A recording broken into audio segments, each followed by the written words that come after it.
How wonderful that some of you already got to visit a mosque. You're very fortunate here in Atlanta because you have many mosques, many opportunities to reach out to our Muslim brothers and sisters. In the whole state of Vermont, where I hail from, we have one. So you have no reason to not visit. It's right around the corner from you. There are mosques everywhere. And it's important that we visit because Islam is the most misunderstood and the most maligned religion in the world today. We are being whipped up into fear of Muslims. And when we are afraid, we're stupid, actually. We're operating out of just that reptilian part of our brain. When we're afraid, we don't have access to our higher functionings, our whole self, the power of the knowledge in our hearts, our whole being. We're resigned to a small place of living. Ali, the son-in-law of the Prophet, says, people are afraid of what they don't understand. So my hope today is to share with you a little bit about what I love about Islam in order to invite you to a place of more understanding and less fear. Islam is very practical. If you are looking for insights about how to live a good life, how to be a good person, Islam has wonderful gems to offer to you. One of the things I love most about Islam is that it invites us to be concerned about what is the most important thing in life.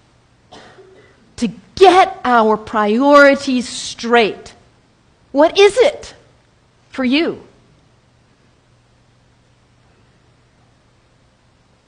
Stuff? Money? Power?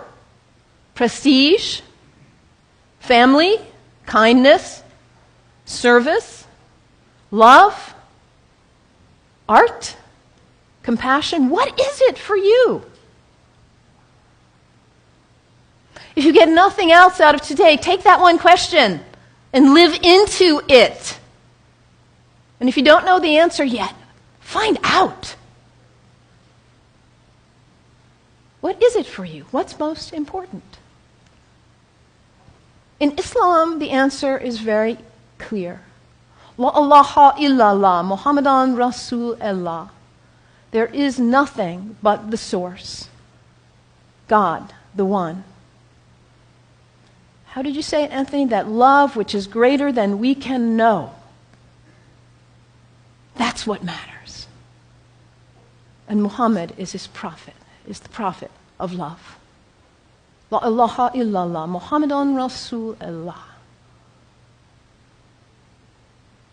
And the thing about us humans, when we get that clarity, we know what's important. What do we do with that? We forget. That's who we are. We humans, we are the great forgetters. How many of you made a New Year's resolution back on January 1st? How are you doing with it now? Let's be honest. How were you doing January 7th? We get this high resolve and this clarity, and then we get caught up in all the distractions, all the things pulling our attention here and there, and we forget. That poet, Mary Oliver, says, what is it you plan to do with your one wild and precious life? What is it? In order to not waste our life, we need to regularly hit that reset button, come on back to center, to our heart, to what we know is really why we are here, what we know is really important. Regularly throughout the day, to stop and come back and say, well, let me check in and remember what matters so I don't waste my day or my week or my month or my life. And for Muslims, this is prayer, salat. It is the second pillar of Islam. The first pillar, la ilaha illallah, to know what matters. And the second pillar is to hit that reset button in order to regularly come back to center and remember what really matters. And for Muslims, this is not an activity in the head. It's an activity of the whole body. Allah Akbar, Allahu Akbar. Bismillah ar-Rahman ar-Rahim. Alhamdulillah, Rabbil Alameen. Ar-Rahman ar-Rahim. Malik Yawmiddin. Iyyaka na'budu wa iyyaka nasta'in.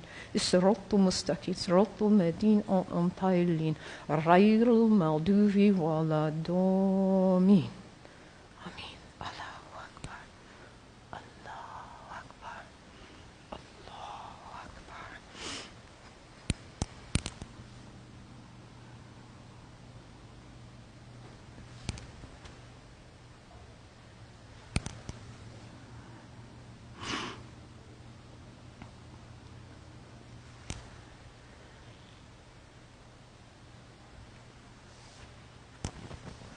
Can you imagine how limber you'd be if you did that 17 times a day? And it's done in the direction of Mecca, northeast, more or less.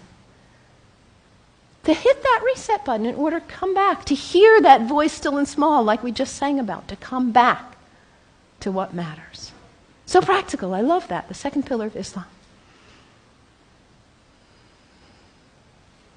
Islam also reminds us to always be concerned about those who are less well off than ourselves. Over and over in the Quran it says, be concerned about the widows and orphans.